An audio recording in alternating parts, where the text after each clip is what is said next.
egresado de la Universidad Autónoma de Guadalajara. Hizo su residencia en ginecobstetricia en el Hospital Universitario Ángel Leaño. Hizo un fellow en cirugía laparoscópica en la Universidad de Kiel en Alemania. Además, un fellow en biología de la reproducción en el Hospital Central Baptista de Kentucky y Chapel Hill en California, en Carolina del Norte. Tiene además un fellow en técnicas de reproducción asistida y vitrificación en Kato Ladies Clinic en Tokio, Japón. Tiene un entrenamiento en trasplante de ovario en San Luis, Missouri y Bruselas, Bélgica. Tiene entrenamiento en cirugía robótica en el Hospital Celebration Hospital en Orlando, Florida.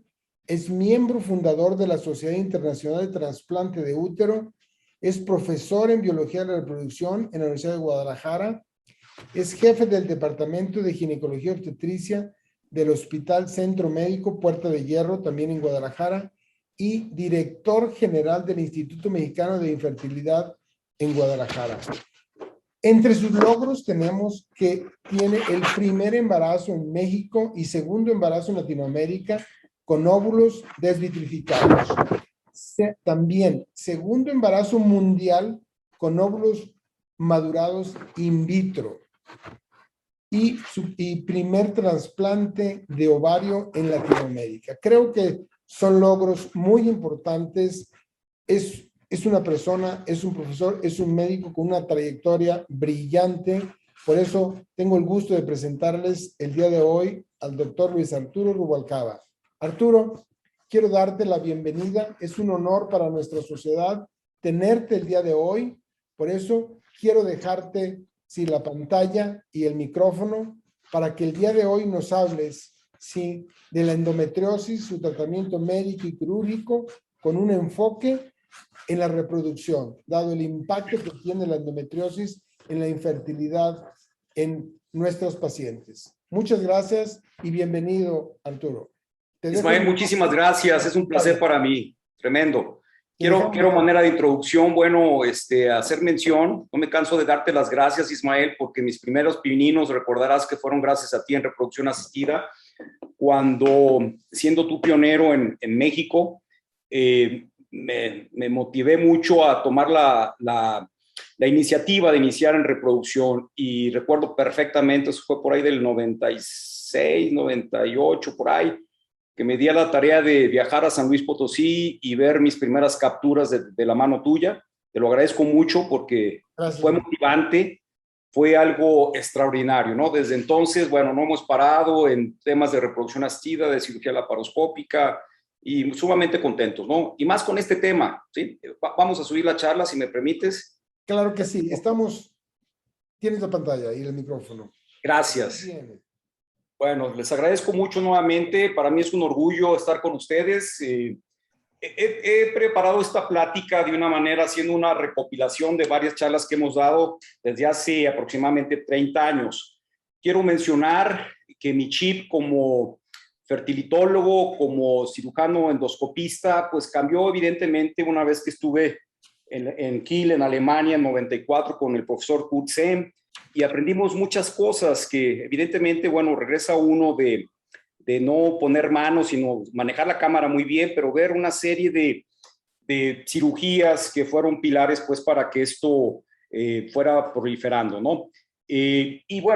Apasionado de la reproducción también, pues la laparoscopía es algo muy importante, y pues endometriosis, que ¿quién iba a imaginar cuando uno escucha esa palabra en la Facultad de Medicina, que nosotros que nos dedicamos a la reproducción, y como ginecólogos en general, porque también es importante mencionarlo, que lo vemos todos los días, y yo creo que es importante hacer mención de lo que ya está muy trillado, hay que recordarlo, porque sabemos que hablar de endometriosis pudiéramos hablar en un congreso completo, pero he hecho una recopilación de lo más sencillo para hacer la plática no tan fastidiosa y dar mi punto de vista, que también quiero comentar del nivel de evidencias, de lo que ya está estipulado a nivel mundial por excelentes endometriólogos, por así decir, laparoscopistas y gente que se dedica a la reproducción.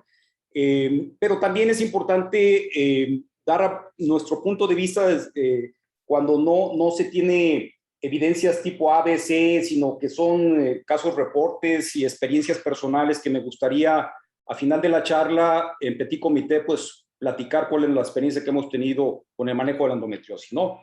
Bien, el tema es entonces tratamiento médico quirúrgico desde el punto de vista reproductivo, aunque debo de decir que me es imposible dejar de platicar un poquitín de lo que es la endometriosis con el enfoque no reproductivo, porque hay que hacer una parte, hay que individualizar. Yo creo que la clave de la medicina es individualizar. Tenemos una paciente que desea embarazarse o no se quiere embarazar. Bien, a manera de introducción, ya sabemos, es sumamente conocido que es una enfermedad benigna que en porcentajes muy bajos puede convertirse en adenocarcinoma endometrioide. Es estrógeno dependiente y progresiva.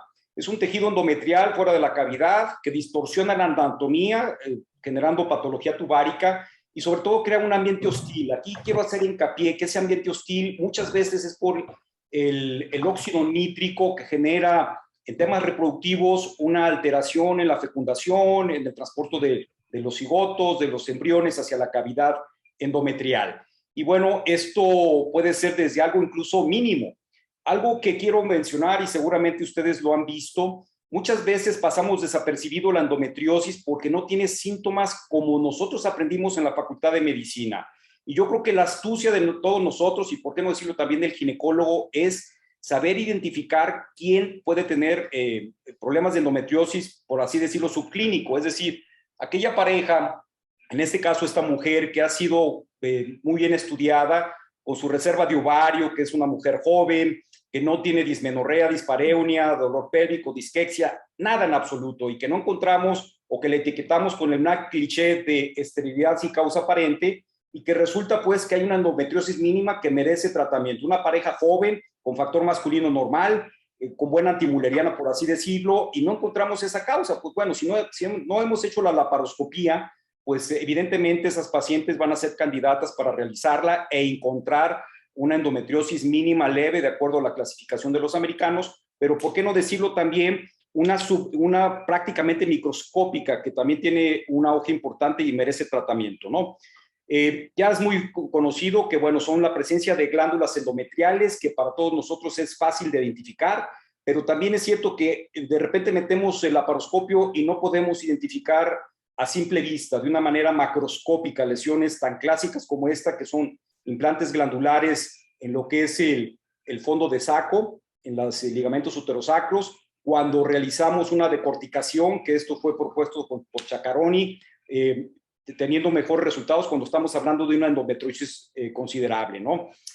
Hay que hablar de la historia. Para mí me apasiona la historia, siempre en todo, en la paroscopía no se diga, y en este tema de la endometriosis, pues bueno, fue descrita principalmente por von Recklinghausen en 1885, introdujo ese término de endometriosis.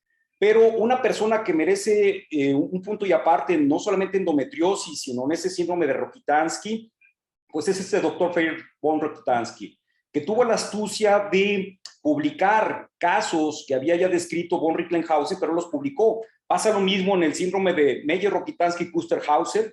Él fue, después de Meyer, quien detectó esa ausencia, esa genesia uterina de los conductos mullerianos, pero fue el inteligente de publicar. De ahí la importancia que todas las experiencias se puedan publicar, y esto, bueno, trasciende a la historia. Y bueno, esa famosa hipótesis del doctor Sampson, 1921, junto con el doctor Halban, que en una serie de publicaciones sobre esta enfermedad como las famosas teorías, lo cual, pues, en el 2022 hablar de teorías me parece algo frustrante. Sin embargo, pues bueno, no está todavía bien definido cuál es la causa exacta. Lo que hoy sabemos es que la menstruación retrógrada y estas mujeres que están diferiendo el embarazo, etapas no recomendables desde el punto de vista de salud ginecológica, pues evidentemente desde la menarca hasta el inicio de buscar el primer embarazo, esa menstruación retrógrada que sabemos hoy por hoy que existe hasta en el 70% de las mujeres, incluso sin un factor de riesgo, pues bueno, es mes con mes, año tras año, que esa menstruación retrógrada, el sistema linfocitotóxico que toda mujer joven debe de tener para fagocitar esas células endometriales, pues empieza a implantarse y es muy, muy común. Yo les digo a mis pacientes, sobre todo una mujer que me llega a los 35 años, que apenas está pensando en buscar embarazo, que se acarrean problemas, entidades ginecológicas que repercuten en la reproducción.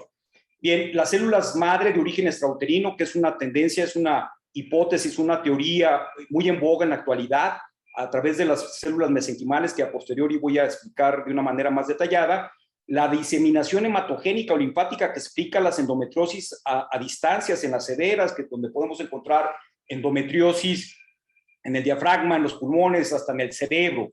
En lo particular nunca he visto estos grados, pero bueno, están descritas, ¿no? Mujeres que tienen epistaxis constantemente cuando tienen su sangrado catamenial, y la metaplasia celómica descrita por Falva, ¿no? Esta es la menstruación retrógrada. Suena fácil entender entonces que esas menstruaciones o esas pacientes que tienen hiperpolimenorrea, secundarias a miomas, lo cual es muy común verlos cuando hay endometriosis también, en mujeres que tienen ovario poliquístico, que tienen un efecto proliferativo del efecto estrogénico, sin ser antagonizado por el efecto de la progesterona.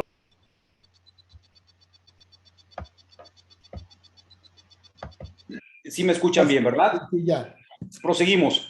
Okay. Mencionaba yo que esa menstruación retrógrada, pues pacientes con hiperpolimenorreas, secundarias a miomatosis, a ovario poliquístico, qué sé yo, o a insuficiencia de cuerpo lúteo con deficiencia de progesterona en fase lútea, pues nos conllevan a factores de riesgo, menarca temprana, ¿por qué no decirlo? Nos van a dar ese factor, ¿no? Entonces, pacientes que generalmente estamos viendo ya después de los 35 años, la gran mayoría, por no decir todas, ya tienen problemas de endometriosis, puede ser mínima, microscópica, qué sé yo. Esta es una de las teorías que me agrada a mí entender, la entiendo muy fácilmente porque está muy de moda, o bueno, se está retomando el tema de las células madre, que pueden provenir de la médula ósea, las hematopoyéticas, o las progenitoras endoteliales, que contribuyen a la exacerbación de esto cuando se implantan en situaciones ectópicas, como pudiera ser entonces la endometriosis, ¿no? Esto explicaría mucho por qué la misma falta de la gestación está haciendo, pues, en etapas recomendadas, está haciendo que no haya una buena oxigenación en la pelvis y haya implantación de focos endometriósicos, ¿no? La metástasis linfática, propuesta por Halvan, como decía, y Sampson en 1920. Esto también viene a explicar la presencia del tejido endometrial en órganos a distancia. Fácil de entenderlo, pero bueno, sigue siendo una hipótesis, ¿no? La metaplasia celómica descrita por Ivanov y Meyer, que mencionaba anteriormente. Meyer tuvo la astucia de describir el primer caso de Rokitansky, pero no lo publicó. Fue Rokitansky. Entonces, Meyer trasciende no solamente en endometriosis, sino también en temas de alteraciones mullerianas.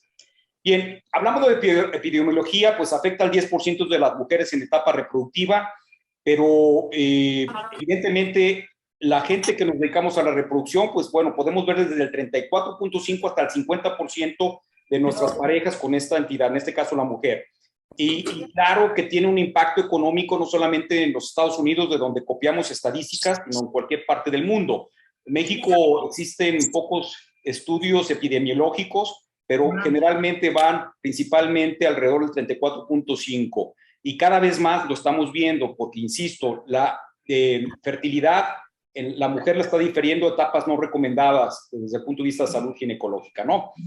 Las localizaciones ya muy conocido, en la pelvis, en el intestino, el diafragma, la cavidad pleural, cuando son a distancias, donde podemos encontrar la hipótesis de la metaplasia celómica, y los síntomas cardinales, la dismenorrea, la dispareunia, el dolor pélvico crónico, la infertilidad, ¿por qué no decirlo? La disquexia, que aquí hace falta mencionarlo, cuando tenemos endometriosis infiltrativa profunda, la cual merece un apartado especial que no está clasificada en la convencional de la Sociedad Americana de Fertilidad.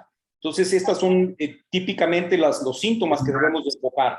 Pero, perdón que insista, podemos tener una mujer que no tenga ninguna sintomatología, pero no hay embarazo, y descartamos un factor masculino. Y hablar de factor masculino, quiero hacer énfasis que se ha analizado con criterios de Kruger, que hagamos fragmentación del DNA, que estemos ciertos de que el factor masculino está al 100%. Entonces, si una paciente tiene permeabilidad tubárica, tiene una sonohistrografía normal, tiene una buena reserva de ovario, y tienen más de un año buscando embarazo, esto siempre y cuando la mujer tenga menos de 35 años, de lo contrario, la anamnesis tiene que ser inmediata después de los 35 años, podemos sospechar y aterrizar el diagnóstico de endometriosis mínima o leve, que no es percibida en los estudios convencionales, ¿no? Es importante mencionar que existen 3 tipos de localizaciones. Nos enfocamos a 3 tipos de localizaciones de acuerdo a su afectación, a su implantación. La endometriosis superficial, que generalmente es tipo 1, tipo 2 de la clasificación de los Estados Unidos. La infiltrativa profunda, que merece un apartado especial, que no está clasificada por esta sociedad americana y que también es importante estadificar, ¿no? Y cuando tenemos quistes endometriósicos, conocidos como endometriomas, esos famosos quistes de chocolate, que también es importante identificarlos, que dicho sea de paso, pues no es difícil verlos en los ultrasonidos, que es la herramienta más cotidiana y más económica que tenemos en nuestro alcance, ¿no? Ojalá y tuviéramos, y esto lo vengo yo platicando, recuerdo una plática que tuve en Guatemala hace como 15 años, que platicábamos del futuro de tener buenos biomarcadores que pudiera, en casos de endometriosis mínima o leve, poder tener otro apartado, otro estudio que pudiéramos conjuntar el diagnóstico prequirúrgico, prelaparoscópico de endometriosis. Sabemos que la baja sensibilidad y especificidad del mejor de ellos, que es el CA-125, pues bueno, lo hace una herramienta poco común. Sin embargo, en lo particular yo lo utilizo para dar seguimiento a pacientes de endometriosis después de la laparoscopía y después del análogo de la GnRH. El CA19.9, la interleucina 6 y el BCL6, que ese es algo novedoso que quiero participarles. El BCL6 es un oncogen que tiene el nombre de receptiva como diagnóstico, cuya finalidad es hacer un análisis endometrial en estas pacientes que subclínicamente sospechamos de endometriosis, pero no hay evidencia como para motivarlas a hacer una laparoscopía. Este estudio se hace como si fuera un endometrio, que deben de conocerlo. La gente que hacemos reproducción asistida, el endometrio es analizar la ventana de implantación, la microbiota y descartar la endometritis subclínica, que debo de hacer énfasis que es muy común la endometritis subclínica, más de lo que pensamos, sobre todo cuando hay endometriosis. Este es un estudio que todavía no se aterriza en México. Nosotros lo realizamos con cierta frecuencia y lo mandamos a California. Preparamos el paciente como si fuera una transferencia de embriones, más evidentemente incluso no es únicamente para fecundación in vitro. Viene a explicar por qué una falla de implantación de algunos embriones morfológicamente de buena calidad, incluso euploides. Este estudio viene a explicarnos si existe un proceso inflamatorio secundario endometriosis y por qué no decirlo, porque no todo es reproducción asistida. También puede ser oncogen, el BCL6, en una mujer que va a buscar embarazo por mecanismo natural, que debo de hacer mención, nosotros hablamos mucho por el mecanismo natural, no somos de inclinar todo a reproducción asistida. Entonces es un elemento prequirúrgico que nos da más opción para llevar a la laparoscopía a una paciente que duda de la sospecha de endometriosis, por más que uno sea enfático en esto, ¿no? Este oncogen se prepara a la paciente con valeriato de estradiol como si fuera un endometrio, posteriormente en fase lútea, dando progesterona, en P+5, que es dando 5 días de progesterona después de dar el estradiol, tomamos la biopsia, exactamente igual como es el endometrio. O bien, ¿por qué no decirlo? Hacemos un seguimiento en una paciente que en un ciclo natural estamos ciertos del momento de la ovulación y cuándo sería la LH+7, o sea, si después de que da el pico de LH, 7 días después tomamos el receptiva. O el día de la ovulación seguimos la progesterona y en progesterona ¡5 podemos tomar esta muestra, la cual tiene un umbral de 0.04. El valor no está delimitado por alguna cantidad, pero si es arriba de 0.4 nos puede hablar de que esta paciente tiene una endometriosis que no ha sido bien manejada, que está activa y que está generando problemas de implantación en mecanismo natural y también, ¿por qué no decirlo, en mecanismo artificial? Muy trillado ya mencionar, y bueno, todo fertilitólogo y laparoscopista debemos de tener estas clasificaciones que están claramente en boga, ¿no? Esas clasificaciones que fueron descritas y popularizadas por Schenken nos describe la endometriosis mínima, la leve, la moderada y la severa, de acuerdo a las adherencias, la profundidad en la pelvis, que conviene, y esto es una muy buena recomendación, cuando grabamos nuestras laparoscopías, después de ellas, analizarlas detenidamente para estadificar adecuadamente el grado de endometriosis y de acuerdo a esto viene el manejo que hay que implementar. Que dicho sea de paso, lo que está descrito y como una evidencia fuertemente tipo A es análogos de la GnRH si la paciente busca embarazo, donde sabemos que el análogo de la GnRH va a meter una quiescencia al ovario y a la pelvis para que facilite de esta manera el ambiente de la oxigenación. Una vez que hayamos quitado adherencias tubáricas, hayamos electrofulgurado focos de endometriosis, que lo mejor y evidencia tipo A también es con láser, pero si no tenemos láser, pues con energía también, siendo muy cuidadosos de manejar los endometriomas, como ya sabemos, para no afectar la reserva de ovario.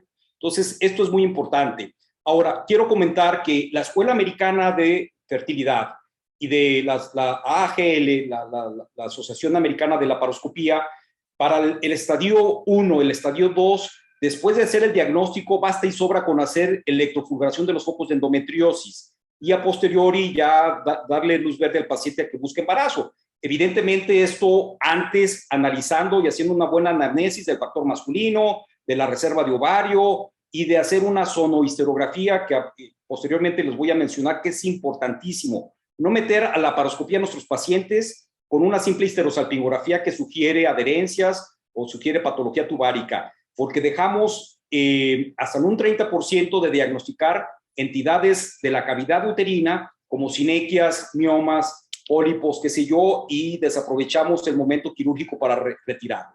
Otra clasificación, esta clasificación me parece muy buena, pero debo de hacer una crítica constructiva. Lo que es la Endometriosis Fertility Index, es el índice de fertilidad de la endometriosis, nos va a decir, de acuerdo a la localización, como lo hacemos en la Sociedad Americana de Fertilidad, nos valora también la edad. Evidentemente no es lo mismo una paciente que tiene más de 35 años y una endometriosis severa que una paciente que es joven y tiene una endometriosis severa. También identifica y le pone algunos puntuajes al tiempo de infertilidad, a los años de infertilidad.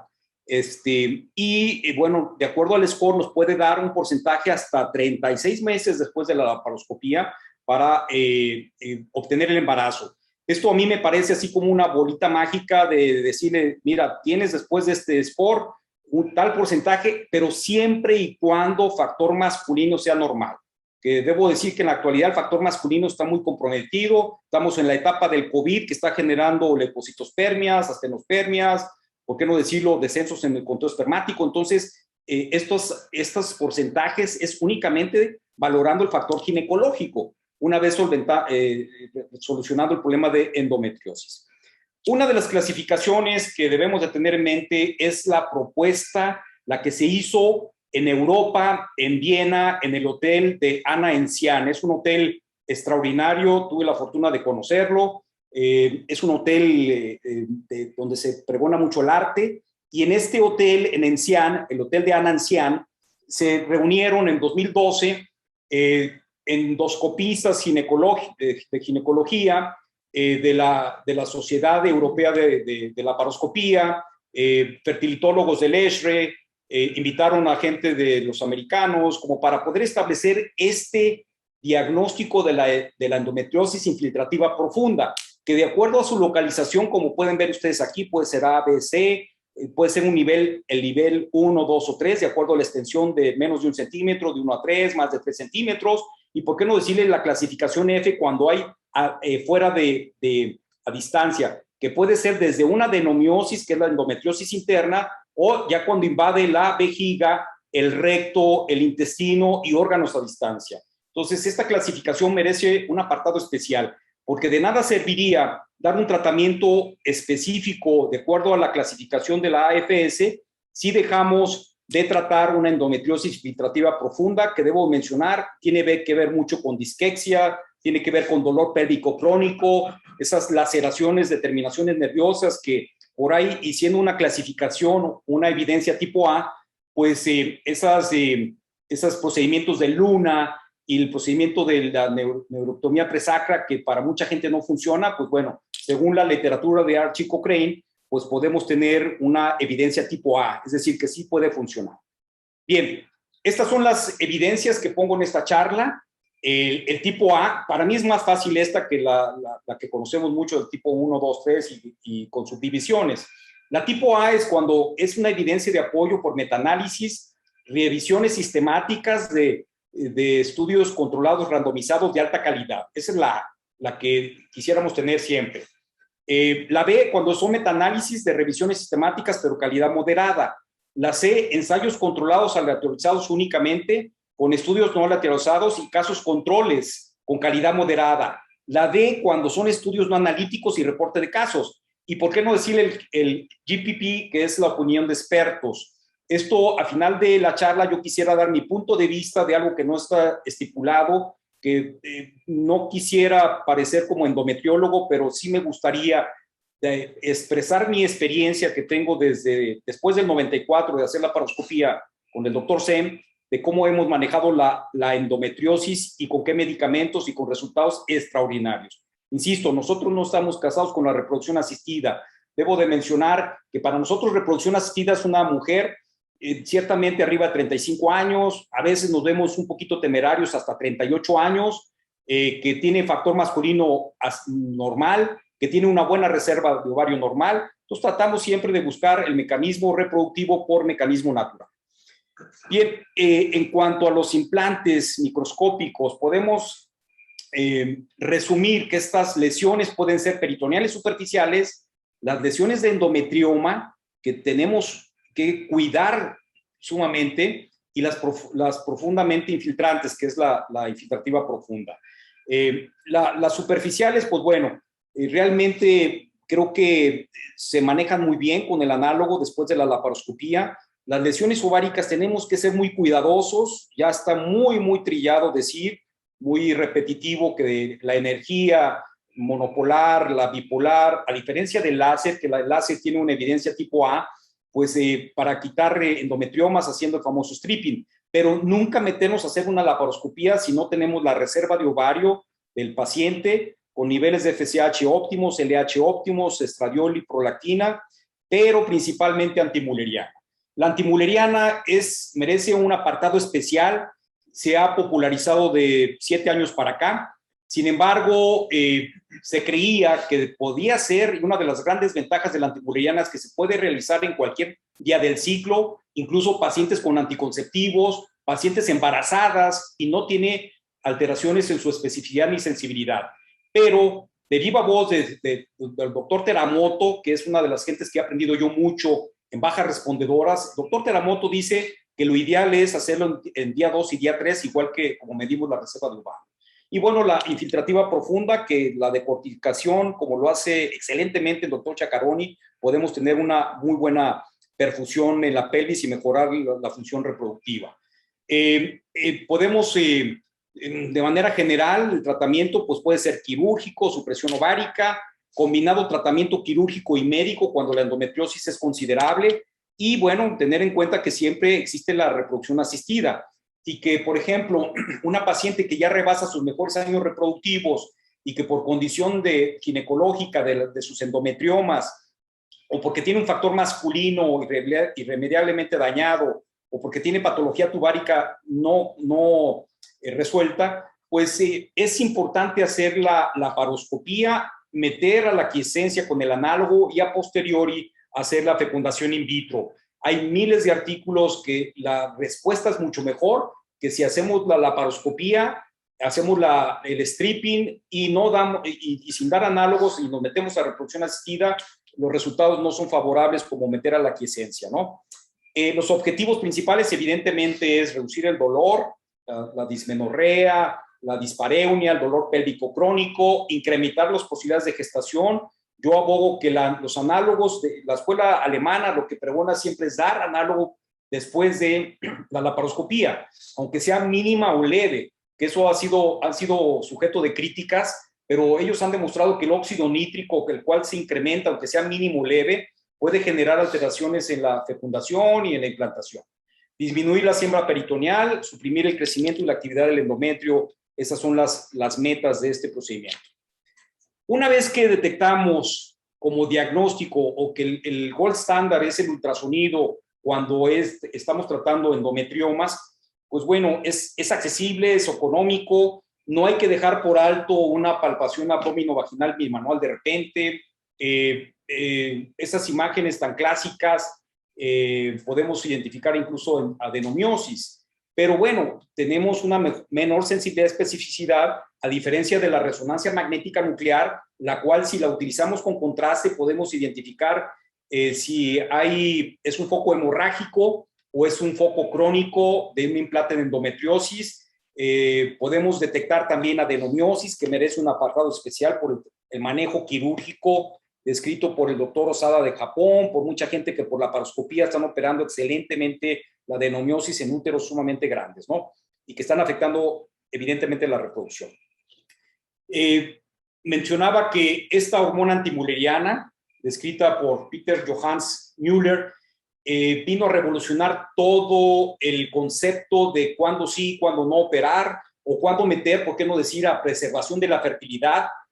Debo comentarlos, apasionado a preservar la fertilidad, manejamos mucho el tema de oncología, estamos asociados al INCAM para preservar la fertilidad en paciente oncológica, pero también en pacientes que tienen endometriomas, que sabemos a priori que el 30% de esa reserva se va a afectar si es un endometrioma unilateral y el 44% si es bilateral. Aunque aquí en esta gráfica podemos recuperar o tener cierta recuperación de las antimullerianas y la reserva de ovario a los 6 meses, pero es importante. Tengo yo la experiencia de haber metido neófitamente a pacientes a la laparoscopía a quitar por stripping endometriomas y sin analizar previamente toda la anamnesis, y a posteriori he visto insuficiencia gonadal, he visto pobres respondedoras. Entonces somos muy cuidadosas de, antes de la laparoscopía, hacer un análisis perfecto de la hormona antimulleriana, pero también de hacer un análisis perfecto de la sonohisterografía. Esto viene a colación porque, bueno, muchos de nosotros, y me quiero yo criticar antes de hacer la laparoscopía, metíamos pacientes a hacer este procedimiento sin tener estos estudios importantísimos, donde podemos identificar pólipos, donde podemos identificar miomas, sinequias, síndrome de Joseph-Acherman, para poder optimizar, como decía anteriormente, el procedimiento de la laparoscopía y hacer una buena histeroscopía. Y aquí pongo yo los miomas que ya sabemos, el 0, 1, 2, pero ojo, el 3, que es este, que está desplazando la cavidad o está en contacto con el endometrio, que para mucha gente no fuera quirúrgico, pues ya por trabajos muy ilustrativos de la doctora Marile Dorman de Bélgica, brazo derecho el doctor Jacques Donnet, ella ha reportado algunos genes que están alrededor de esta unión entre el mioma y el endometrio, que están afectando significativamente la implantación. Entonces, ella recomienda, con un estudio muy ilustrativo, un metaanálisis que hizo incluso de varios centros de reproducción, que estos miomas tipo 3 debemos de quitarlos por histeroscopía. Entonces, no hay que meternos a la laparoscopía si estamos ignorando cómo está la cavidad uterina, ¿no? Tratamiento médico, pues bueno, ya sabemos, sintomático, hormonal. El sintomático no cura o frena la endometriosis. Esto generalmente en pacientes que no buscan fertilidad, básicamente darles AINES, anticonceptivos orales, progestágenos, antiprogestágenos, letrozol, antagonistas de estrógenos como el tamoxifen. Entonces, debemos de tener herramienta, pero principalmente saber, una paciente que ya sanó su paridad, pero que tenemos datos de endometriosis, pues tenemos muchos medicamentos que podemos utilizar. No todo es el análogo de la GnRH. Como estrógenos progestágenos, que pueden ser los anticonceptivos orales, para disminuir un poquito las molestias que ocasiona la ovulación, progestágenos de depósito como la medroxiprogesterona, que con sus reacciones secundarias, la retención de líquidos, disminución de la libido, qué sé yo, progestágenos orales, como pudiera ser el Dinogest, pudiera ser la gestrinona, El danazol, que recuerdo yo en los 90 y a principios de los 90, todos los estudios comparativos, prospectivos y retrospectivos de los análogos de la GnRH eran en contra del danazol. Entonces el danazol, pues no obstante que en aquel entonces era la molécula de moda por su efecto antiproliferativo, por su efecto antiestrogénico, no obstante que generaba, siendo un derivado de la molécula de etiltestosterona, los efectos androgénicos como el hirsutismo, la resequedad vaginal, los sangrados intermenstruales, alteraciones lipídicas, pues bueno, era lo que se tenía antes. Y yo creo, esa es mi humilde opinión, que los análogos de la GnRH vinieron a cambiar la expectativa de estas pacientes. Análogos desde nasales, de depósito, mensuales, trimestrales, como puede ser cualquier decapéptido, ¿no? Lo médico, el anticonceptivo oral decía, disminuye la dismenorrea, la paciente la podemos meter en amenorrea y con ello mejorar su calidad de vida, pero evidentemente no es para reproducción. Los gestágenos, que insisto, tampoco es para reproducción. Esto puede ser una paciente que no busca embarazo o que ya los tiene y tiene todavía sintomatología endometriósica. Los antigonadotrópicos, como pudiera ser también el efecto del danazol y la gestrinona, que insisto, el danazol es un andrógeno, la gestrinona un progestágeno, y los análogos de la GnRH, que son recomendados en este caso, ¿no? Perdón, los inhibidores de la aromatasa. Esto quiero comentarlo, nosotros lo estamos utilizando desde aproximadamente hace 10 años. Debo de mencionar que no son los mismos resultados que menciona el doctor Ashok Agarwal en Cleveland Clinic, donde recomiendan un suplemento de L-carnitina para mejorar el citoesqueleto del ovocito, evitar la apoptosis, sabiendo pues que deriva de los aminoácidos de la lisina, la metionina, la L-carnitina, que es muy utilizado no solamente en ginecología, sino también en andrología, y que tiene las propiedades de transportar los ácidos grasos, estabiliza las membranas mitocondriales y protege la célula de la apoptosis. Este trabajo del doctor Agarwal en Cleveland Clinic es dejar como un colchón hídrico, que lo dejamos por mucho tiempo, pues para evitar las adherencias a posteriori después de una adherenciolisis en la laparoscopía, se deja una ampolleta en 100 mililitros de solución fisiológica para ejercer el efecto benéfico de este aminoácido.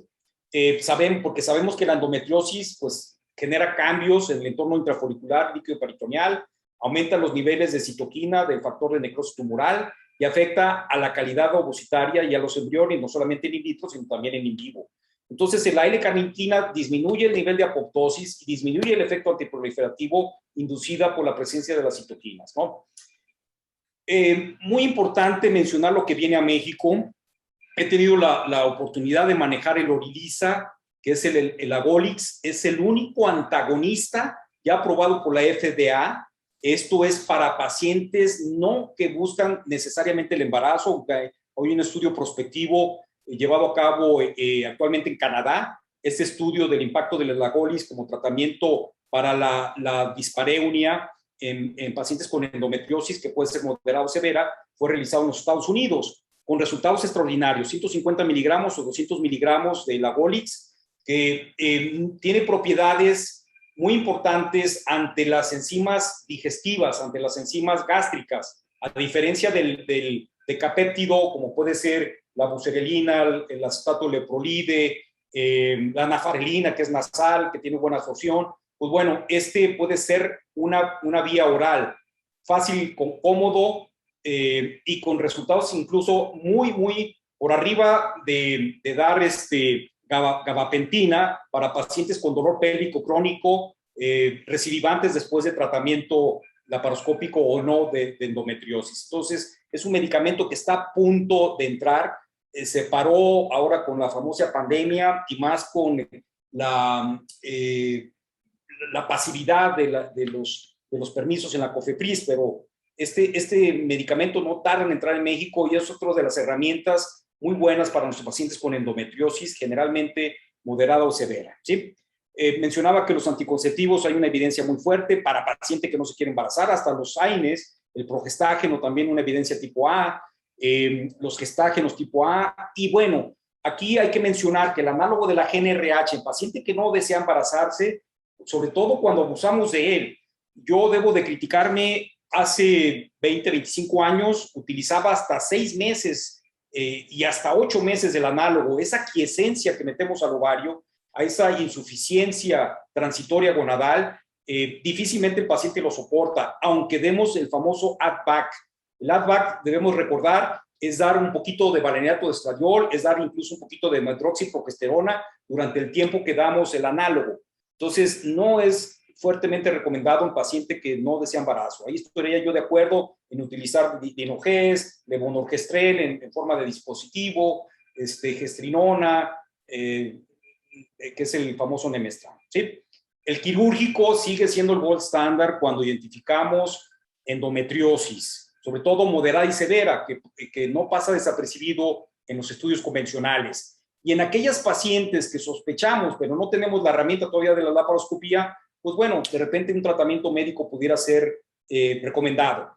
Debo de comentarles que yo he visto pacientes, esto es como experiencia personal, nada descrito, claro, pacientes que han sido sometidas a la laparoscopía, que sus doctores anteriores identificaron una endometriosis mínima o leve, no les han dado tratamiento a posteriori, sino únicamente electrofulgurar focos de endometriosis, viendo su video sin hacer otra laparoscopía y dando un tratamiento, generalmente con análogo, hemos rescatado su fertilidad. Bien, esto del stripping o de meternos a operar endometriomas es algo muy importante, que tengamos la habilidad y la destreza para no volver o no trascender en una insuficiencia ovárica. Muchas de nuestras pacientes que han sido sometidas a estos procedimientos, pues bueno, pueden tener insuficiencia o pobre respuesta, sobre todo si van a reproducción asistida. Yo les recomiendo mucho cuando una paciente tiene endometriomas, sobre todo bilaterales, independientemente de su edad, si su antimurenia está muy por abajo, y vaya, voy a exagerar, de 0.5 hacia abajo, nanogramos por mililitro, pues considerar la posibilidad de preservar su fertilidad vitrificando ovocitos y tener la tranquilidad de que si esa paciente queda en alguna insuficiencia o una pobre respuesta, pues ya tenemos gametos en el laboratorio de fecundación in vitro. Hemos tenido pacientes que se han embarazado espontáneamente, que esa es la idea, pero tenemos el backup de los gametos en el laboratorio. El gold standard sigue siendo la laparoscopía para este tema de endometriosis. Hay muchas entidades mínima o leve que pasan desapercibidas o subclínicamente por no hacer la laparoscopía. Otra de las herramientas que quisiera yo participar, que probablemente ustedes ya la utilizan, pero para mí fue maravilloso verla en cirugía robótica en Celebration Hospital, el verde indocianina. Esas endometriosis mínimas que pasan desapercibidas al ojo a un efecto macroscópico, se administra el verde indocianina y teniendo un software que ya se puede aplicar en la laparoscopía, se resalta el verde en la neoformación de vasos a consecuencia de endometriosis, ¿sí? Como aquí lo podemos ver. Evidentemente debemos de tener el software para realizar en la pantalla y de identificar. Este tipo de pacientes, debo de mencionar, con la doctora Mettler, que fue el brazo derecho del doctor Kurzem y que ahora es la encargada de la Fragon Clinic en Alemania, metíamos este tipo de pacientes y le decía yo, doctora, pues no se ve endometriosis y teníamos sospecha de endometriosis. En aquel entonces no teníamos la verde indocianina, sin embargo, pues bueno, es muy común que hagamos electrofulguración de los uterosacros porque sabemos, como pueden ver ustedes aquí en esta imagen verde, que aquí se puede alojar la endometriosis, ¿no? Y bueno, es una solución que se destoxifica a nivel hepático. Siempre es bueno voltear a ver el hígado para que vean ustedes cómo se pigmenta. Déjenme ver si por aquí lo tenemos. Cómo se pigmenta este órgano, ahí lo pueden ver, a la excreción. Entonces, esto no es porque haya endometriosis en el hígado, sino porque por ahí se destoxifica el verde indocianina, que me parece un elemento importante. En lo particular, no necesito yo del verde indocianina para identificar endometriosis mínima o microscópica, por así decir. Es muy importante conocer bien la pelvis, cuáles son focos atípicos de endometriosis, cuáles son focos típicos de endometriosis y la localización habitual. Y créanme que con hacer una electrofulguración y dar análogo de la GNRH, yo he comentado esto en la Sociedad de Endoscopía Mexicana y me parece que fui criticado porque decía, no, ¿cómo vas a dar análogos si es mínimo leve? Bueno, traigo yo la escuela de Alemania y ellos lo dan. Y me ha ido muy bien en lo particular. Este es el verde indocianina. Bien, un tema no menos importante, y me voy rápido, es el IVA, el in vitro activation, el IVA drug free. Para aquellas pacientes que desafortunadamente vienen con insuficiencia ovárica porque nos acabamos el ovario quitando endometriomas, el in vitro activation es un procedimiento descrito por Katsuhiro Kawamura, que es un genio, este señor en Japón, su profesor, el doctor Gonpei Ishizuka. Con ellos tuve la fortuna de estar en Japón haciendo el IVA en pobres respondedoras a consecuencia de insuficiencia gonadal o lo que ya se conoce como POI, insuficiencia ovárica primaria y no falla ovárica prematura. Podemos hacer el in vitro activation cuando se tiene más de un año de menopausia precoz, por así decir, o falla ovárica prematura, primaria, perdón, o el IVA drug free, ya sin utilizar medicamentos, cuando se tiene menos de un año. Lo hemos utilizado en pacientes que incluso han caído en insuficiencia por el abuso de laparoscopías o de energía monopolar o bipolar en esos ovarios que están sangrando, sobre todo del lecho, y nos acabamos la gónada.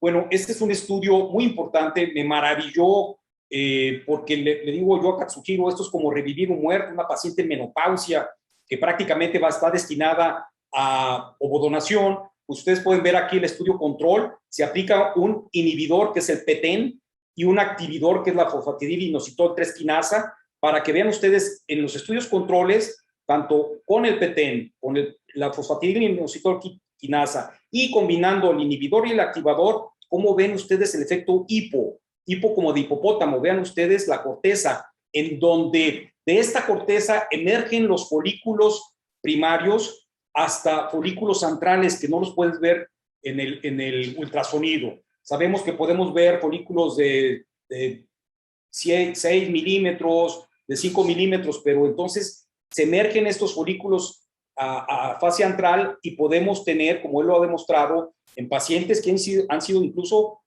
sometidas a radioterapia o quimioterapia y se han deteriorado la gónada, como pacientes con endometriosis o endometriomas que han llevado a una insuficiencia ovárica primaria.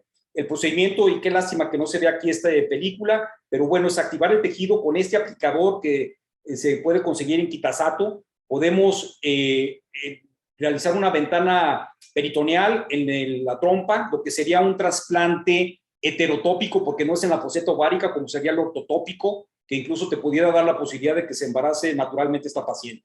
Entonces, este tejido activado se deposita aquí, se dan puntos con 4 ceros de monofilamento aquí para cerrarlo, y eso es, el tejido activado es claro, evidentemente, para pacientes que van a fecundación in vitro consideradas como pobres respondedoras.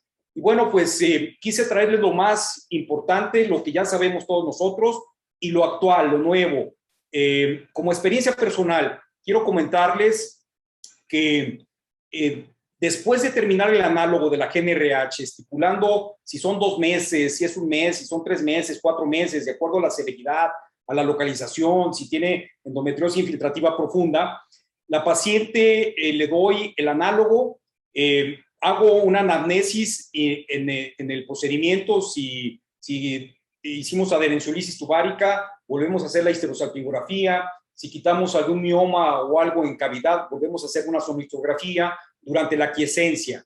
Y algo que yo aprendí, y no me canso de decirles a los fellows que están estudiando conmigo, que 2 meses después de terminar el análogo de la GNRH, la paciente está ovulando. Esto yo lo aprendí solo.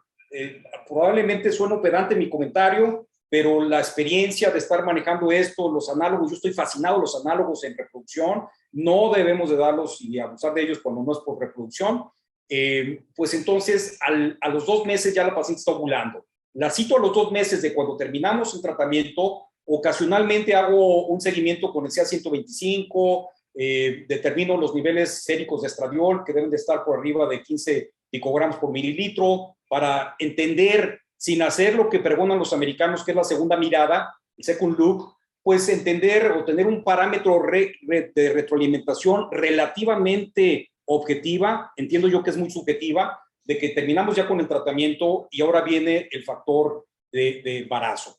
Si la paciente es joven, si la paciente tiene buena reserva de ovario y constantemente estamos monitorizando el factor masculino, porque debemos de entender que un paciente fértil, hay muchos pacientes que son muy tercos en no realizarse estudios porque ya tienen hijos, porque son segundas nupcias, pero pues sabemos que una fiebre puede alterar el factor masculino y este debe estar muy bien cuando la paciente ya esté ovulando y ya esté libre de enfermedad endometriósica. Y damos 5 medicamentos. Esos 5 medicamentos yo le llamo el combo 5. Hicimos una revisión de Fertility and Sterility de hace 10 años en donde el resveratrol es un potente antioxidante que ya está muy conocido, que tiene propiedades antiapoptóticas y mejora la perfusión de la pelvis. Se lo damos a todas las pacientes, incluso a las que no tienen endometriosis. La menformina a todas las pacientes, incluso a las que no tienen ovario poliquístico. La cabergolina a todas las pacientes, aunque no tengan niveles de hiperprolactinemia, porque sabemos que en cualquier momento da un pico la prolactina y puede demeritar la función de la progesterona. El ácido fólico, que ya está muy conocido, 4 miligramos, de acuerdo a las consideraciones del doctor Ricardo García Cavazos, que para mí él fue el que descubrió que la mexicana tiene la carencia del gen de la metil-tetrahidrofolato reductasa, y la vitamina D. La vitamina D, que hoy está muy conocida por el famoso COVID, nosotros la damos desde hace 15 años porque sabemos que tiene propiedades también antiapoptóticas, antineoplásicas y mejora significativamente el gameto. Entonces le damos seguimiento a sus pacientes, no las descuidamos. Lo que yo hacía hace mucho tiempo, hace 25 años, las operaba y las mandaba a su casa a buscar bebé y regresaban al año molestas porque dejamos de hacer una buena anamnesis andrológica, ginecológica. Yo las cito a mis pacientes en el día 11 para ver que esté por ovular, determino cuándo ovuló y después hago prolactina, progesterona para ver que esté en buenos niveles y sobre todo, créanme, esto sería motivo de publicación porque las palabras se las lleva el viento, esas ovulaciones pre-catameniales después del análogo de la GnRH tienen una posibilidad muy alta de embarazo si estamos reuniendo todos los factores. Incluso debo decir, endometriosis mínima y leve, manejamos análogo de la GnRH. Puede ser considerado, podemos ser considerados a crítica, pero nos ha ido muy, muy bien en temas de reproducción natural. Y si vamos a reproducción asistida y tiene endometrioma, pues después de suprimir el eje de la quiescencia, luego lo estimulamos, pero ya para reproducción asistida, porque sabemos que no hay otro camino si hay patología tuvárica, si hay factor masculino.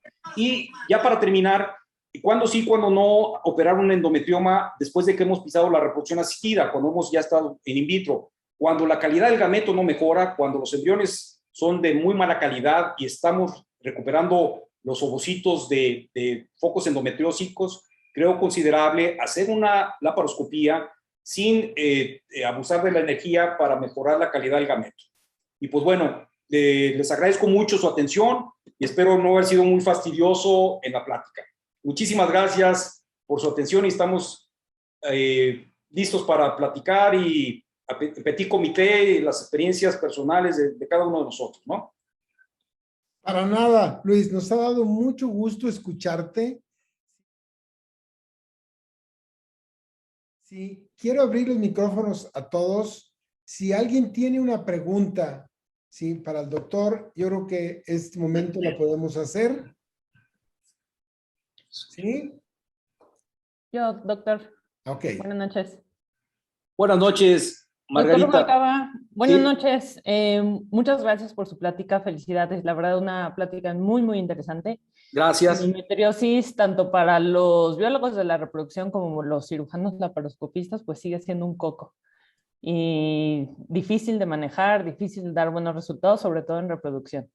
Yo le tengo una pregunta, sobre todo de los análogos. ¿Tiene alguno en preferencia? ¿Algún análogo que utilice más? Yo estoy casado con el acetato de leuprolide. Ok.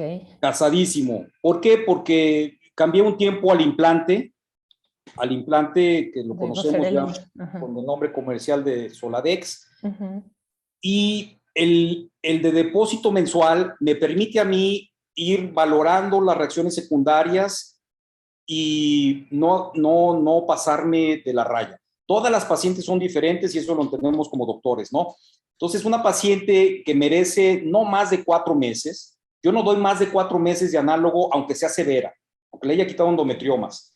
Y hago un seguimiento, le doy 2 meses y luego la cito 15 días después, independientemente si viene de fuera, para analizar cómo va todos sus factores relacionados a reproducción.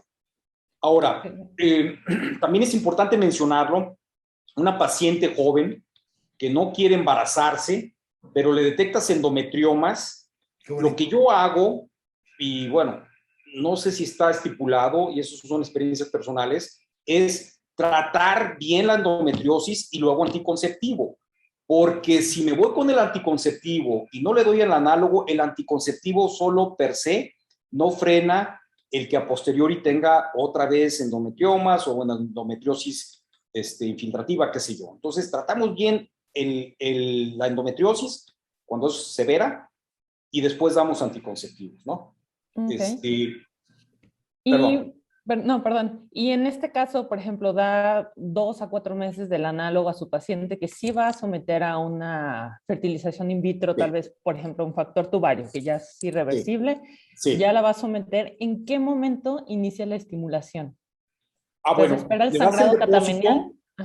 Si es una endometriosis severa y tú estás cierto de que ya está en hipoestrogenismo, por lo menos 2 meses del depósito, puedes brincar ya pasando el efecto. El efecto se pierde al mes, pero cuando hay desarrollo folicular es al mes y medio de que terminas con el análogo, ¿sí? Es cuando yo empiezo ya la hiperestimulación.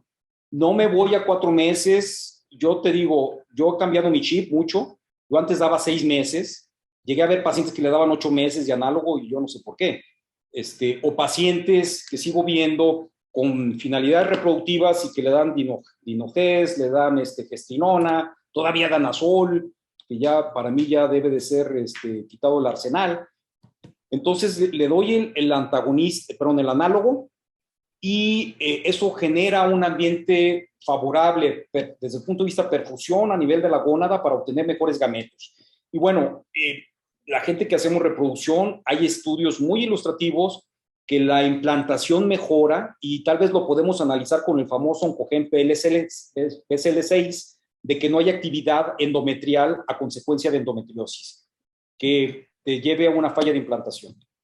Ok, muchas gracias. Entonces terminas el análogo y cuando quieres verla ya ovulando, no menstruando, porque dejaste una ovulación muy importante antes del sangrado catamenial, es a los 2 meses. A los 2 meses, a menos de que sea ovario poliquístico, la mayoría de las pacientes van a estar ovulando. En el ultrasonido lo detectas, desarrollo folicular, desarrollo endometrial, va a ovular de la trompa que ya previamente analizamos laparoscópicamente que está bien, estamos haciendo la anamnesis del factor masculino, porque yo antes, insisto, yo las mandaba a su casa, busca embarazo y regresaban molestas al año, doctor, pues ¿cuál embarazo? Resulta que el esposo pues ya tuvo problemas seminales, no estaba ovulando. Me ha tocado muchas veces, no sé si a ustedes les ha pasado, que de repente el esposo se va a Estados Unidos y ella se queda con la ventana abierta para embarazarse sin tomar nada después de ser sometida a los análogos y se vuelve a cerrar su ventana fértil porque vuelve otra vez la endometriosis. Todo el mundo sabemos que la endometriosis recidiva. Entonces, darle el seguimiento. Aquí yo creo que la astucia de uno como doctor es que el paciente no se fastidie de estarla viendo mensualmente, incluso que no piense que esto es lucrativo.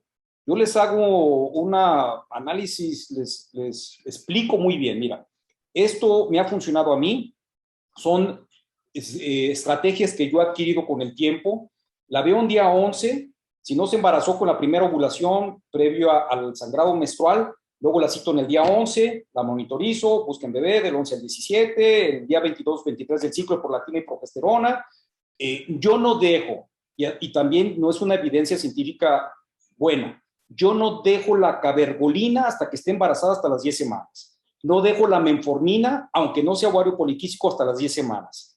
¿Sí? Porque mejora el microambiente folicular, mejora la implantación.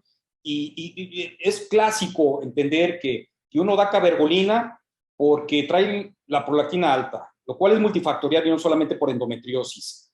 La quitas porque ya está la prolactina alta, pero vuelve a subir en cualquier momento. Y además tiene propiedades contra endometriosis y neoformación de vasos sanguíneos en la pelvis.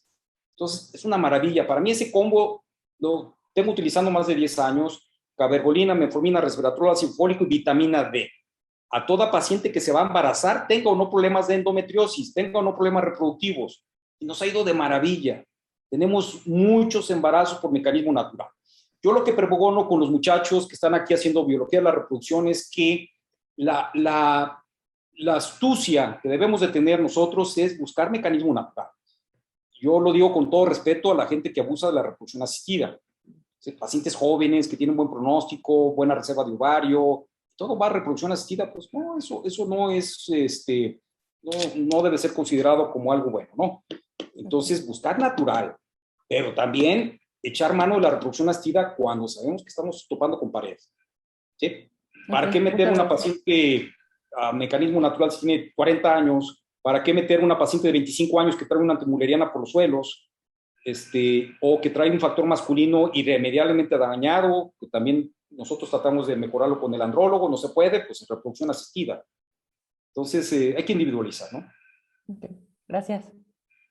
Gracias, Margarita. Fernando. Bueno, antes que nada, felicitar, doctor Rubalcaba, por la excelente plática que diste. Maravilloso. Nos diste toda una clase. Me quedan 2 puntos. El verde indocianina que estás mencionando. Yo veo que de repente en las imágenes se veía muy impregnado, no se veía un punto específico. Y también mencionabas en relación a un programa que se requiere. ¿Ese programa qué es lo que hace? Porque uno está viendo la imagen de la laparoscopía, pero no está viendo en qué estoy aplicando un programa. Es un programa que tiene la cámara, Fernando, es un programa que tiene la cámara, si no mal recuerdo, es de la empresa Karl Storz, que el verde indocianina es muy común para pigmentar neoformación de vasos, para pigmentar algunos órganos. Lo aplicas una ampolleta y a los 15 segundos, literal, ves cómo se pone verde el área donde hay neoformación de vasos sanguíneos. Para esas endometriosis que yo le llamo microscópicas, que pasan desapercibidas.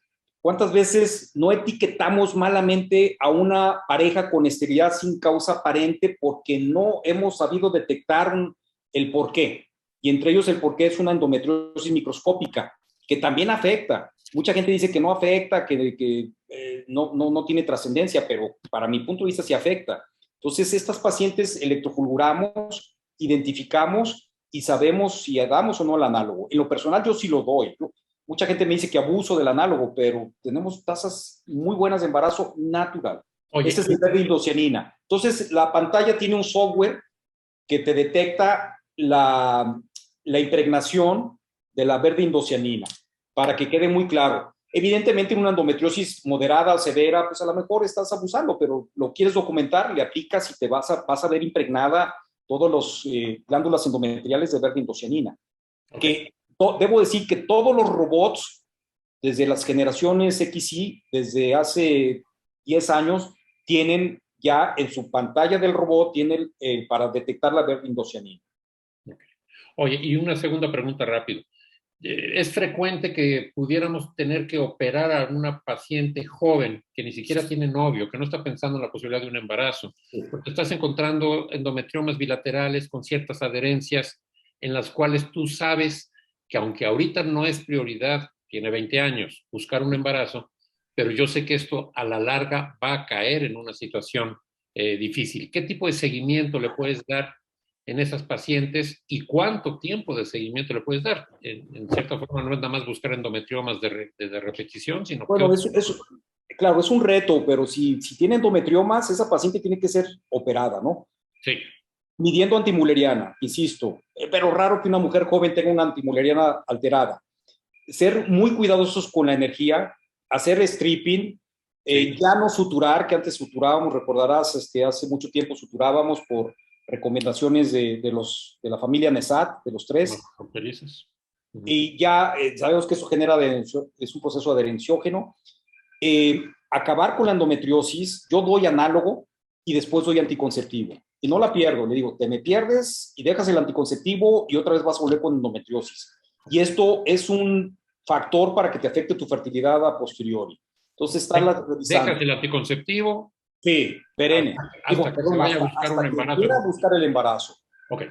Probablemente, bien operada, bien manejada, probablemente tenga algunos espacios libres de valoraciones subjetivas de endometriosis. Le quitas el anticonceptivo, se lo vuelves a dar, utilizas toda la herramienta que tienes. El problema es que si no tiene vida sexual, hacerse los abdominales, los ultrasonidos, pues a veces no ves casi nada. Entonces ahí echar mano de la resonancia, qué sé yo. Pero sí, anticonceptivo es importantísimo. Ok.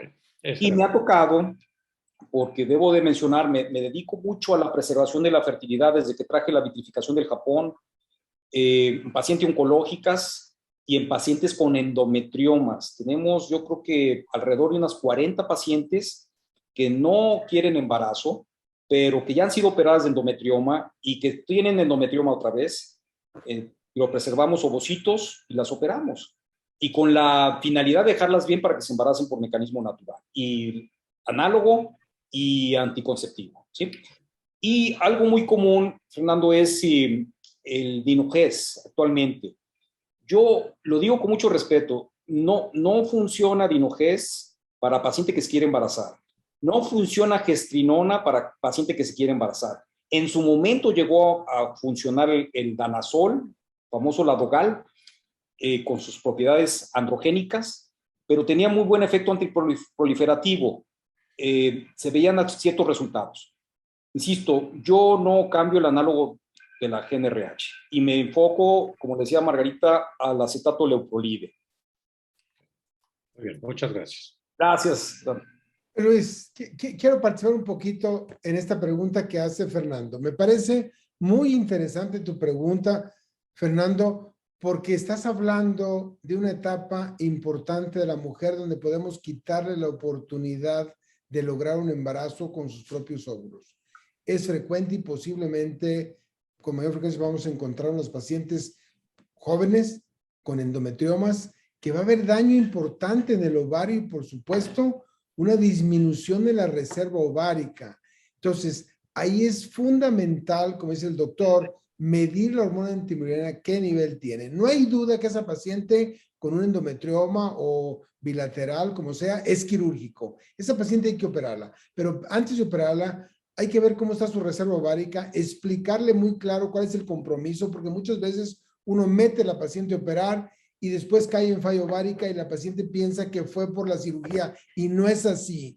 Fue por ya el daño que tiene la paciente. Entonces, previo a la cirugía hay que hacer una valoración con hormona antimileriana, los biomarcadores tradicionales, LH, estradiol, darle una explicación clara a la paciente, luego irnos a la cirugía y si hay oportunidad, como dice el doctor Rubalcaba, hay que criopreservar esos óvulos. Tenemos muchas pacientes a las cuales, porque ni siquiera planes de embarazo tienen, pero sí desean en un futuro, sí, tener alguna vez un embarazo, un bebé. Entonces hay que criopreservar los embriones, en los óvulos, perdón. En eso, el doctor Rubalcaba tiene toda la experiencia, es un maestro, es el pionero en México en esto. Yo tuve por ir a sus cursos en manejo de tejido ovárico allá a la universidad y quedé maravillado. Entonces sí quiero hacer hincapié en esto. Luego después tengo otra pregunta para Luis, pero quiero darle oportunidad a Vicente. Veo que tiene ganas de preguntar. Vicente, adelante. Gracias, Ismael, por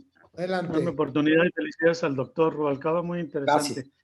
Gracias. ¿Cuál sería, si es que hay alguna indicación para el uso del dispositivo intrauterino de levonorgestrel en pacientes con endometriosis? Me parece muy, muy bueno, y hay evidencia tipo A, paciente evidentemente que no se quiere embarazar, para no solamente tener un efecto a nivel endometrial, sino a nivel del eje, siendo un progestágeno levonorgestrel. Es muy bien recomendado, pacientes con hiperpolimenorreas, que incluso tenemos el diagnóstico presuntivo de endometriosis o diagnóstico ya clínico porque hicimos la paroscopía, pero no desea embarazo. Entonces el uso es extraordinario. Los pacientes mejoran. La evidencia es de lo mejor a nivel mundial. El uso del levonorgestrel, el Mirena o el que sea, da muy buenos resultados. Paciente que no se quiere embarazar.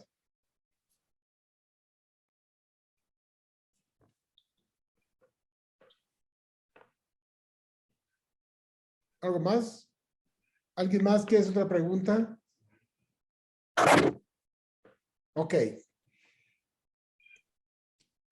Doctor Luis Arturo Rubalcaba, todos sabemos del impacto que tiene la endometriosis en la fertilidad.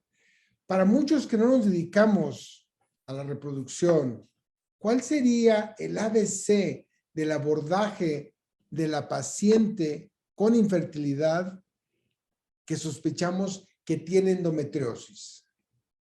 Que nos pudieras dejar una idea a todos el auditorio, ¿cuál sería el manejo, el abordaje que debemos darle a la paciente? Bueno, como de manera general. De manera general, para no hacerla perder tiempo a la paciente. No, claro. El tema, el punto de corte son 35 años. Ya sabemos que no podemos esperar y ser pasivos con una mujer después de 35 años. Cuando lo podemos hacer antes de los 35, no se identifica nada objetivamente hablando, la revisión ginecológica convencional y haciendo la anamnesis. O sea, eso de que esperar un año, pues también es muy relativo, muy sui generis, ¿no? Porque basta y sobra con un análisis espermático, insisto, con criterios de Kruger, con fragmentación, con cultivo, los conteos bien elaborados, hacer la reserva de ovario, o sea, es muy sencilla, FSH, que no pierde su valor, aunque tiene menos sensibilidad que la antimurellana, la LH, con su relación 2:1, estaríamos ante un ovario poliquístico, la prolactina en día 2-3 del ciclo, el estradiol, para ver que no tenga amenorreas de acuerdo a la OMS, y de acuerdo a cada caso, ¿no? Y siempre, y esto yo tengo fastidiando en mis charlas desde hace mucho tiempo, hacer histero más sonohisterografía, siempre, ¿no? Porque incluso veo yo, y lo digo con mucho respeto, muchos fertilitólogos que únicamente hacen histerosalpingografía, pero sabemos que el 30% de esas pacientes pueden tener una patología de cavidad que no lo diagnosticas con histerosalpingografía. Entonces, he visto yo pacientes que vienen con la laparoscopía porque traen patología dorencial, tubárica, las meten a la laparoscopía, las operan de maravilla, no se embarazan, hago una sonohisterografía y hay una sinequia. O hay un pólipo que no pasa desapercibido en ultrasonido. Y ahora insisto, los miomas tipo 3, que ya son quirúrgicos. Entonces, esto es el ABC, muy fácil. Mido vitamina D, el 95% de los mexicanos, y en este caso las mexicanas, también en el varón lo mido, estamos con deficiencia e insuficiencia de vitamina D. Y la vitamina D es impresionantemente buena para temas reproductivos. Vi por ahí una plática de Nico Polizos, con quien llevo una relación muy estrecha. Nico Polizos es el director científico del Dexeus, y una plática en París que me dejó con el ojo cuadrado. Y dije, caray, desde entonces, hace más de 10 años, utilizamos vitamina D para llevar a suficiencia. Y también tiene propiedades contra endometriosis, ¿sí? No solamente COVID, o sea, ya está muy conocido, pues, que es un inmunomodulador, mejora el factor inmunológico, qué sé yo. Pero también a nivel de lo gameto, masculino y femenino. Resveratrol lo doy a toda paciente, tengo endometriosis. Cuanto más tiene endometriosis, en esa quiescencia que meto al paciente con el análogo, fundamental es resveratrol, cabergolina, menformina, ¿sí? Evidentemente el ácido fólico y la vitamina D, pero también tienen propiedades contra endometriosis esas tres. Entonces, para mí es el ABC.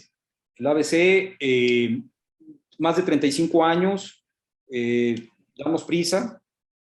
Debo de confesar que somos un poquito temerarios, no todo es reproducción asistida a los 36, 37 años, cuando sabemos que la calidad del gameto va bajando per se la edad, no solamente endometriosis, y hacer una buena anamnesis. Yo todo esto les explico a mis pacientes porque, insisto, puede pensarse que estamos abusando de los estudios, del seguimiento, y además no deja de ser fastidioso mentalmente para ellas estar viendo día 11, prolactina, progesterona 22-23 del ciclo, pero hay cosas que por sí solas, por mecanismos epigenéticos, mecanismos ambientales que estamos viviendo, otra pandemia, el estrés, la mala alimentación, cambios de hábitat, exceso de peso, qué sé yo, la paciente no ovula por esos factores que son ciertamente controlables y perdiste un mes. Y si tratamos de una paciente endometriosis, su ventana fértil se va cerrando. Entonces era lo que me pasaba a mí hace mucho tiempo. La superaba, señora, vaya a buscar bebé, y pues ¿cuál bebé? Llegaban otra vez con endometriosis. Insisto, de manera irónica, iban a a Estados Unidos y después del embarazo, si no tienen relaciones, y se vuelve a cerrar la ventana, que la abriste con la laparoscopía, el tratamiento de endometriosis y el análogo. Las pacientes con buena reserva ovárica, que las has operado por endometriosis y les vas a dar el análogo de la GnRH, ¿por cuánto tiempo se los das? ¿2 meses, 3 meses, previo al tratamiento? Cuando estás seguro que va a ir a un in vitro o a inseminación, inducción de ovulación para coito o inseminación. Sí, mencionaba anteriormente que dependiendo de la severidad, no más de 4 meses. Ok. Es severa y vamos a buscar mecanismo natural. Si es severa, por ahí del segundo de depósito, ya la gónada y la pelvis está en quiescencia, está en un estrogenismo, pero de ahí te brincas ya a la reproducción asistida y los resultados son mejores a que si esperas que venga el sangrado catameniano y después hiperestimulas, ya perdiste ese tiempo de relación pélvica. Entonces, es muy importante, te digo, yo he conocido la farmacodinámica del análogo por los mismos pacientes que he manejado, que seguramente ya está descrito, pues no es nada nuevo decirlo. Pero exactamente a los 2 meses, cito para mecanismo natural. Después de la última dosis, ya sea 2 meses, 3 meses, 4 meses. Y si es in vitro, 2 meses por lo menos, y de ahí hago análisis relativamente subjetivos y brinco a fecundación in vitro. Pero le doy 1 mes y medio a que se desarrolle el de depósito. Cuando ya vaya a iniciar la foliculogénesis, le doy el efecto de las endógenas con las exógenas para llevar a una hiperestimulación ovárica controlada y tener un mejor gameto, porque ya le quitaste la endometriosis, ¿no? O ya la trataste. En el caso de la hormona antimülleriana, en tu experiencia personal, ¿cuál es el punto de corte para hacer una inducción de ovulación para fertilidad o le sugieres la donación de ovocitos? Híjole, qué pregunta hay una disparidad, ajá. Y luego, sí, ¿por qué sugerir la hormona antimülleriana igual que los biomarcadores tradicionales en un segundo o tercer día? Mira, me he dado la tarea, Ismael, y esto que no parezca algo fuera de serie, ¿no? De ir a Japón hasta la pandemia, desde el 2003 voy a Japón 1 o 2 veces por año. Tengo la puerta abierta con Teramoto y con Katsuhiro Kawamura, que los invito a que los investiguen. Estos señores, Katsuhiro Kawamura, con hormona antimülleriana indetectable, y Teramoto también haciendo mínima estimulación, han logrado crecimientos foliculares incluso en mujeres arriba de 38 años. Debo de mencionar que en el Japón está prohibida la ovodonación. Significa entonces que estos señores hacen hasta lo imposible en laboratorios perfectos, que no los tenemos en el occidente del mundo, incluyo a los Estados Unidos y Europa, tratan de reclutar un folículo, un óvulo, con antimüllerianas imperceptibles. Esto no aplica al resto del mundo, porque yo veo pacientes que vienen con antimüllerianas de 0.5 estresadísimas. Digo, espérame, tranquila, todavía se puede, por mecanismo natural. Tú me podrás rebatir, ¿cómo 0.5? Cuando se supone que el punto de corte es 1 nanogramo por mililitro, lo que equivale a 7.18 picomoles por mililitro. ¿Sí? Ese es el equivalente. Entonces, nosotros los occidentales, inclusive los americanos, abajo de 1, estrés, fecundación in vitro, qué sé yo, te están platicando ya de ovodonación. El punto de corte para mí es 0.5, no 1. Okay. Pero claro que le leo la cartilla al paciente, espérame, busquen embarazo, ¿cómo que lo vas a diferir a posteriori si traes una antimülleriana baja? Tu esposo, pues hay que analizar que esté bien, que tengas permeabilidad ovárica y dar un tiempo prudente, ¿no? El paciente se queda muy convencido. Esto de Katsuhiro Kawamura es impresionante. ¿Cómo lograr lo que todos nosotros conocimos en ginecología? Lo que anteriormente se llamaba falla ovárica prematura o menopausia precoz, ahora se llama insuficiencia ovárica primaria. ¿Sí? Un ovario muerto, que no tiene indetectable antimülleriana, los folículos centrales en el ultrasonido. Toma tejido, lo corta, que el puro hacer los cortes como lo hacemos con el drilling, valga la expresión, el drilling es en una paciente hiperrespondedora que es ovario poliquístico, lo que él hace es en insuficiencia ovárica primaria, donde el punto de corte es 1 año. Más de 1 año hace in vitro activation, que es administrar los inhibidores y activadores al tejido cortical, que no tiene ciencia. Cuando yo pongo ahí que realizamos el primer trasplante de corteza ovárica en Latinoamérica, suena muy remumbante hacer un trasplante es mucho más fácil que hacer una cesárea, un degrado. Es tener la corteza, es activarla, en este caso con el IVA, y ponerla por debajo del peritoneo de la trompa para que ese tejido cortical tenga desarrollo muscular, ¿sí? Y cuando hace el in vitro drug free, que para los españoles el grupo del IBI es el OFA, es nada más hacer los cortes. Esos cortes pueden ser también elaborados por la paroscopía para pacientes pobres respondedoras que no responden, amén del priming que le damos. Se hace el corte y al hacer la sección de la corteza de las fibras de actina A y C, desarrolla folículos que están silentes, que están ahí, se llaman dormant follicles, y esos silentes salen a la superficie de la corteza y podemos tener desarrollo folicular. Impresionante. Entonces, los japoneses, pues la verdad que manejan antimulerianas 2.5. Y nosotros, claro, debemos de ser cautelosos porque menos de 1 gramo por mililitro es pobre reserva folicular. ¿Has observado diferencias? ¿Has observado diferencias en las concentraciones de hormona antimülleriana medidas en un día 2, 3 a cualquier otra etapa del ciclo? Híjole, muy buena pregunta, porque tengo yo, desde que me recomendó Teramoto, medirlas en día 2, 3 del ciclo. No he hecho un análisis comparativo, pero sí valdría la pena analizarla y compararla con pacientes embarazadas, pacientes bajo anticonceptivos, para ver si es cierto que la versatilidad de la antimülleriana es así como se pregona y no lo que dice Teramoto, que él dice que lo ideal es también en día 2, 3 del ciclo, igual que todo el eje, FSH, LH, estradiol y prolactina. Sí, muy buena pregunta y yo creo que sí lo vamos a hacer, Ismael. Con toda la experiencia que tienes en el manejo de inducción de ovulación, de la conservación, la criopreservación de ovocitos, el manejo del tejido ovárico, ¿es factible tener variaciones en la hormona antimülleriana, primero bajas y luego mejorar, aparentemente mejora la reserva ovárica? Porque me gustaría pensar que una vez que yo tengo niveles bajos de hormona antimülleriana, ya no va a mejorar la reserva ovárica. ¿O habría una explicación para esto? Es una excelente pregunta también, Ismael.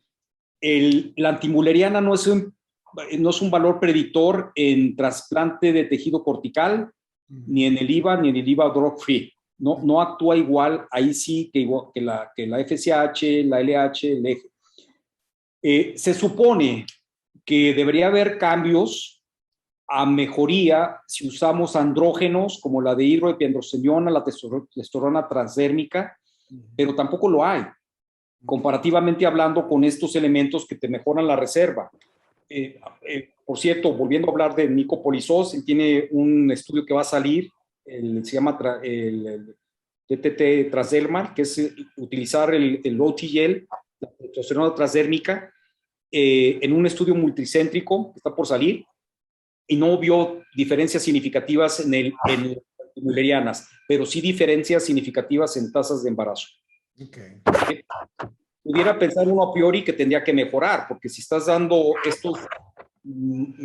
estos hormonales que desde la época de David Casper en Toronto, él dice que la de hidroepiandrosterona en 2 a 3 meses hay mayor reclutamiento folicular, mejor reserva, qué sé yo, se hablan maravillas. Esto es en teoría. En la práctica, pues bueno, todo el mundo puede decir que no ha sido benéfico, ¿no? Pero sí, no ha habido diferencias significativas con la antimülleriana. ¿Alguien más tiene alguna pregunta para el doctor? Creo que no. No quiero extenderme más, Luis Arturo. Quiero agradecerte infinitamente esta oportunidad que has dado de escucharte. en una excelente presentación didáctica. La verdad que creo que a todos nos dejas un buen sabor de boca con esta oportunidad de, además, no solo escucharte, sino interactuar contigo. Creo que fue de mucha enseñanza para todos nosotros. Te agradezco infinitamente este apoyo que nos has dado a la sociedad. Te lo agradezco. Yo también, Ismael, y con mucho cariño, mucho afecto. Te digo, ha sido importante en mi vida profesional, Ismael, y quiero hacerlo públicamente. Y a mis amigos, a todos ustedes de San Luis Potosí, la cuna de donde nació mi papá, increíble, estudió en el Potosino, que era el mejor colegio en su época, no sé si existe todavía el Potosino. Sí, sí. Marista, sí, Marista, excelente, claro. ¿no? Los invito a la ciudad de Guadalajara, a las tortas ahogadas, a los tacos Providencia, a los tacos Dominguilón. Vas a ver. Quiero invitarlos, en un año, en febrero, Okay. para que lo tomen en cuenta, voy a hacer un congreso mundial donde viene gente de primer mundo, por ahí les va a llegar la invitación.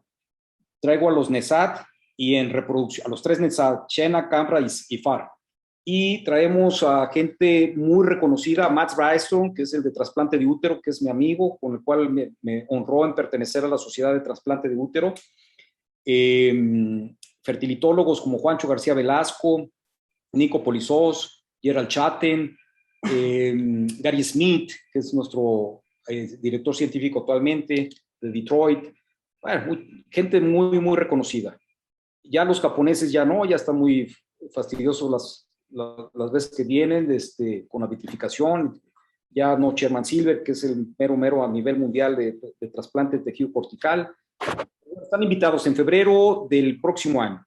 Por ahí les llegará la invitación a todos ustedes, digo. Aquí estamos a 3 horas y la verdad que va a ser muy, muy bueno. Es un congreso que haré con la sociedad israelita, que debo de mencionar, los israelitas están muy avanzados, me honraron con hacer la sinergia entre México e Israel para hacer un congreso mundial aquí en Andares, donde estamos, enfrente en el Hyatt. Entonces, por ahí les llegará la invitación a todos ustedes, será un honor tenerlos, ¿eh? Te agradezco la invitación y te aseguro que ahí estaremos. Ahí, te prometo que ahí estaré. Ahí estaré. Igual todos ustedes, ¿eh? Quiero agradecerte, que tengas una excelente noche. Agradecerles a todos nuestros socios por su participación, sí, su asistencia a nuestra sesión. Muchísimas gracias a todos. Hasta la próxima. Buenas noches, un abrazo a todos. Hasta la próxima. Bye.